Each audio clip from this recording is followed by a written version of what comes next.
Dr. Leisure here, down at Kamaole Beach Park III for the Wedge-tailed Shearwater banding, April 7th. Don't mind them, they're just practicing their catching techniques. Put rings on the legs of the Iwa'ukani. Many years ago, 1996, Fern Duvall, wildlife biologist extraordinaire from Maui District, started banding the Iwa'ukani all along here, the Wedge-tailed Shearwaters, in all different locations around. And at that time, and up until just a couple of years ago, all the banding was of chicks to go during the day before the chicks leave the burrows to fly away out to sea and put rings on their legs. And now these birds, they take 7 years before they become sexually mature and come back to breed. So we're in the period when those birds could be coming back. So now we're catching birds in the springtime at night, because the Iwa'ukani only come into the burrows at night for breeding. And so this is when we can catch them and find out, are any of those birds that banded as chicks here coming back? So the last couple of years we've been looking at that. And we've been finding a lot of birds that we do catch that are recaptures come from Molokini. Probably because here there have been predators eating the birds so that they don't get to reproduce very much. Cats and mongoose in particular. And then there's all kinds of things like the lights that people put up in the cars driving by.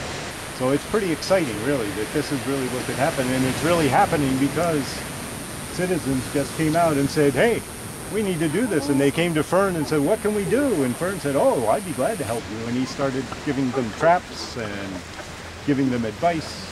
And we worked together. Yes, the birds are coming in. Oh, is there a bird there? Use everybody's eyes. Birds that get banded, we're trying to do two things. We're trying to find birds that have bands from previous years. That's what Jay was saying. That's really important. Tells us, I can go back to my records and I can find out where that band was put on it, how old the bird is, and where it came from. So that's really important. The other thing is we'll be putting bands on birds that don't have any at all. But every bird we handle will be getting a small dot of color on the top of its head. And so one of the ways you can actually help us is if you're standing near to where there's a grabber and a bander, and you see a bird that comes in, because birds will be arriving in all night. Early catch. See, he's got the shearwater in his hand. They're getting ready to put a band on it. And they're going to mark a little white spot on its head so they can tell that it's been banned.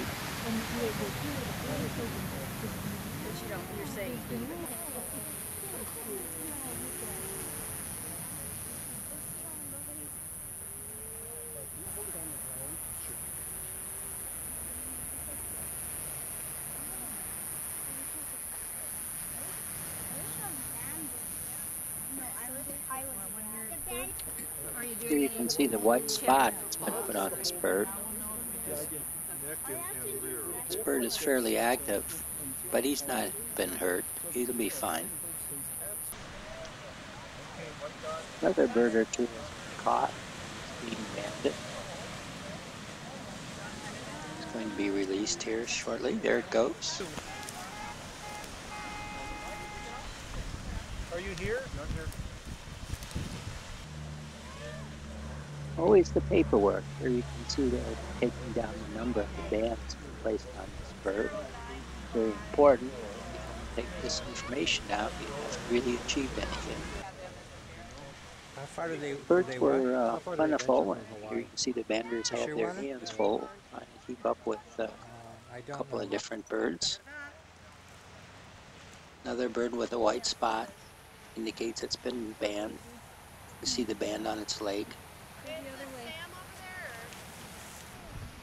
But my bander is not. Are they banding? Do they have a bander over there? Do they have a bander? In the final analysis, 80 birds were banned. 40 were captured that already had bands. Where those came from, I don't know. Probably Molokini.